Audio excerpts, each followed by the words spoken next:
Hello friend, स्वागत है आपका एग्जाम स्टडी ऑनलाइन में। और आज पढ़ेंगे हम सौरमंडल के बारे में। तो शुरू करते हैं आज का पहला प्रश्न। तो हमारे सौरमंडल की निम्नलिखित में से किस ग्रह का द्रव्यमान न्यूनतम है? तो इसका आंसर है बुध। ठीक है। और बात करें बुध ग्रह के बारे में, तो यह सौरमंडल का सबसे छोटा ग्रह है और यह सूर्य के सबसे निकटतम ग्रह है। और इसका परिक्रमा काल होता है 88 दिनों का। और बात करें यहाँ के ताप के बारे में, तो ये सूर्य के सबसे निकटतम है, इसलिए यहाँ के दिन यहाँ के बहुत गर्म होते हैं और रात यहाँ की बहुत ठंडी होती हैं। कम से कम यहाँ के दिन और रात में कम से कम 360 डिग्री सेल्सियस का अंतर होता है। यानी कि दिन यहाँ के बर्फीले और रातें यहाँ की बर्फीली और दिन यहाँ के बहुत गर्म होते हैं। और बुध का एक दिन हमारे पृथ्वी के 90 दिनों के बराबर होता है। अब बात करते हैं ग्रहों के क्रम के बारे में। तो देखिए, ये है इनकी दूरी का क्रम। यानी कि सबसे पास में सूर्य के बुध है, उसके बाद शुक्र, पृथ्वी, मंगल, बृहस्पति, शनि, अरुण और वरुण। ठीक है। और अब बात करें इसके आकार के आधार पर, तो देखिए सौरमंडल का सबसे बड़ा ग्रह है बृहस्पति, उसके बाद दूसरा है शनि, अरुण, वरुण, पृथ्वी, शुक्र, मंगल और बुध। ये इनका क्रम है। ठीक है। अब बात करते हैं अगले प्रश्न की। तो प्लूटो के चांद का नाम क्या है? तो इसका नाम है चेरॉन। ठीक है। अब बात करें प्लूटो के बारे में, तो देखिए इसे 24 अगस्त 2006 को ग्रह की श्रेणी से बाहर कर दिया था। और बात करें इसकी खोज के बारे में, तो 1930 को क्लाइड टॉमबैग ने इसकी खोज की थी। ठीक है। अब चलते हैं अगले प्रश्न की ओर। तो ट्राइटन किस उपग्रह का नाम है? यानी कि ट्राइटन किस उपग्रह के नाम है? तो ये उपग्रह कर लेना यहाँ पे। तो इसका आंसर है नेपच्यून। और नेपच्यून को ही कहते हैं वरुण ग्रह। तो बात करते हैं नेपच्यून के बारे में। तो देखिए इसकी खोज जर्मन के वैज्ञानिक जोहान गाले ने की थी। और बात करें इसके परिक्रमण काल के बारे में, तो इसका परिक्रमण काल होता है 165 वर्ष का। और इसकी खोज की थी 23 सितंबर 1846 को। ठीक है। और इसके 13 उपग्रह हैं। क्लियर। अब चलते हैं अगले प्रश्न की ओर। तो ब्लू मून क्या है? तो ब्लू मून है महीने में आने वाला दूसरा पूरा चांद। यानी कि एक महीने में 2 पूर्णिमाएं होती हैं, तो दूसरे पूर्णिमा को ब्लू मून कहा जाता है। क्लियर। अब चलते हैं अगले प्रश्न की ओर। तो सौरमंडल का हेलियोस्ट्रिक मॉडल सर्वप्रथम किसके द्वारा प्रस्तुत किया गया था? तो इसका आंसर है कोपरनिकस। तो देखिए इन्होंने कहा था कि सूर्य केंद्र में है और सारे ग्रह इसके चक्कर लगा रहे हैं। और इससे पहला नियम था, इन्होंने जो है जिसे इन्होंने गलत ठहराया, कि उन्होंने कहा था कि पृथ्वी सेंटर में है और सारे ग्रह यानी कि सूर्य इसके चक्कर लगा रहा है। ठीक है। अब बात करते हैं और इसे सरल भाषा में बोले इस नियम को, तो इसका नियम है सूर्य केंद्रीय सिद्धांत। ठीक है। बात करें केपलर के बारे में, तो केपलर थे जर्मनी के। और बात करें गैलीलियो की, तो ये थे इटली के और इन्होंने दूरबीन की खोज की थी। अब चलते हैं अगले प्रश्न की ओर। तो सूर्य के बाह्यतम परत को कहते हैं? तो इसे कहते हैं क्रीट, यानी कि इसी का नाम है कोरोना। और बात करें इसके परत के बारे में, तो सबसे पहले तो दो परत इंपोर्टेंट है। एक तो कोर और एक कोरोना। कोर होती है सबसे बाहरी परत और कोरोना अंदर की परत। ठीक है। तो अब चलते हैं अगले प्रश्न की ओर। तो मंगल की परिक्रमा कक्षा में जाने वाला प्रथम एशियाई देश का नाम क्या है? तो इसका नाम है भारत। और भारत इसकी कक्षा में गया था, तो वो डेट थी 5 नवंबर 2013।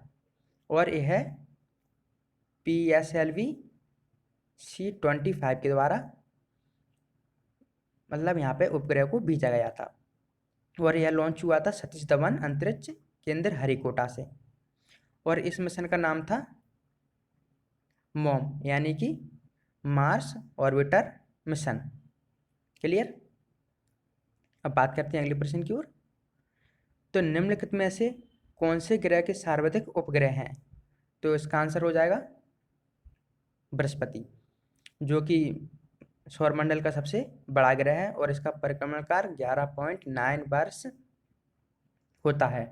और सबसे अधिक उपग्रह इसी ग्रह के हैं, 79 उपग्रह हैं और सबसे बड़े उपग्रह का नाम है गैनीमेड। ठीक है, अब चलते हैं अगले प्रश्न की ओर। तो चंद्र ग्रहण घटित होता है तो ये होता है पूर्णिमा के दिन। ठीक है, तो देखिए ये है सूर्य और ये है चंद्रमा, बीच में जब पृथ्वी आ जाती है तब होता है चंद्र ग्रहण। अब देखिए, और ये है सूर्य, ये है चंद्रमा और ये पृथ्वी, यानी कि पृथ्वी के और सूर्य के बीच में चंद्रमा आ जाता है तब होता है सूर्य ग्रहण। ऐसे SPM और SMP। ठीक है, ऐसे याद रख सकते हैं। अब बात करते हैं अगले प्रश्न की ओर। तो एक ग्रह की अपनी कक्षा में सूर्य की न्यूनतम दूरी को क्या कहा जाता है?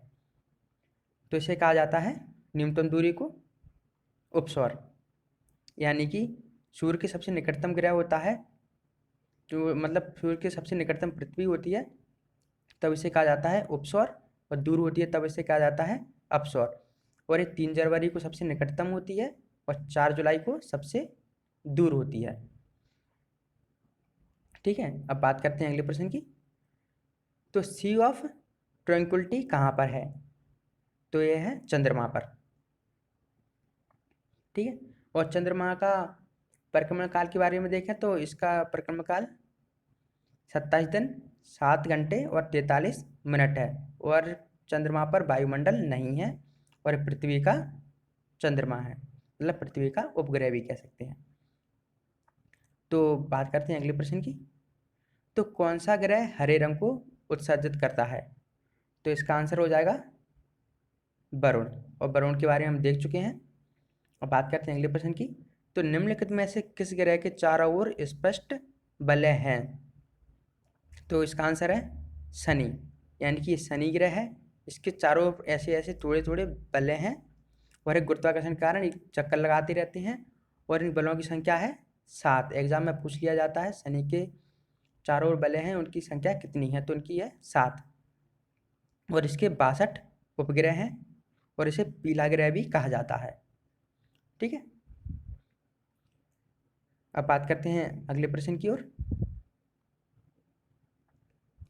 तो नासा के किससे संबंधित मिशन का नाम जूनो है? तो इसका नाम है बृहस्पति। बृहस्पति बारे में देख चुके हैं, शनि के बारे में देख चुके हैं, तो देखते हैं मंगल के बारे में। तो देखिए मंगल पर 2 उपग्रह हैं, सबसे इंपॉर्टेंट यही है फोबोस और डिबोस। ठीक है, और इसी ग्रह पर है सबसे छोटा ग्रह है डिबोस, और यहीं पर है निक्स ओलंपिया पर्वत जो कि एवरेस्ट से 3 गुना बड़ा है। अब बात करते हैं अगले प्रश्न की। तो पृथ्वी की अपनी कक्षा में गति है? तो इसका आंसर है पश्चिम से पूरब की ओर, ऐसी घूमती है हमारी पृथ्वी ऐसे। ठीक है, अब चलते हैं अगले प्रश्न की ओर। तो पृथ्वी को उसके काल्पनिक अक्ष पर घूमने को क्या कहते हैं? तो इसे कहते हैं घूर्णन, यानी कि पृथ्वी जो अपनी धुरी पर घूमती है ऐसे, यानी अब समझ में आ जाएगा, ये घूमती है 23 घंटे 56 मिनट पर, तो यानी कि एक दिन में अपनी धुरी पर घूमती है, उसी कहते हैं घूर्णन, और इसी के कारण दिन रात होते हैं। ठीक है, अब चलते हैं अगले प्रश्न की ओर। तो पृथ्वी का विषुवतीय व्यास लगभग कितना है?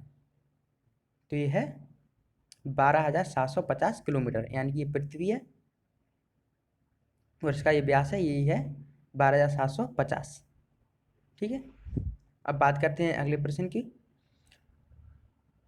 तो किसने सबसे पहले पृथ्वी की परिधि को नापा? तो ये नापा था एरेटोस्थनीज को। ठीक है, तो अब चलते हैं अगले प्रश्न की ओर। इसमें समझाने लायक कुछ यही नहीं, साइंटिस्ट का नाम है तो ले दिया। निम्नलिखित में से कौन सा तारा पृथ्वी के सर्वाधिक समीप है? ये है सूर्य। क्लियर, अब चलते हैं अगले प्रश्न की ओर। तो नॉर्वे में अर्धरात्रि के समय सूर्य कब दिखाई देता है? मोस्ट इंपोर्टेंट क्वेश्चन है, सबसे मोस्ट इंपोर्टेंट क्वेश्चन यही है। तो इसका आंसर है 21 जून। फिर वीडियो पसंद आई है तो लाइक करें और हमारे चैनल को सब्सक्राइब करें, और इसका कल हम दूसरा पार्ट अपलोड करेंगे, तो उसे देखना ना भूलें। Thank you. आपका दिन शुभ हो।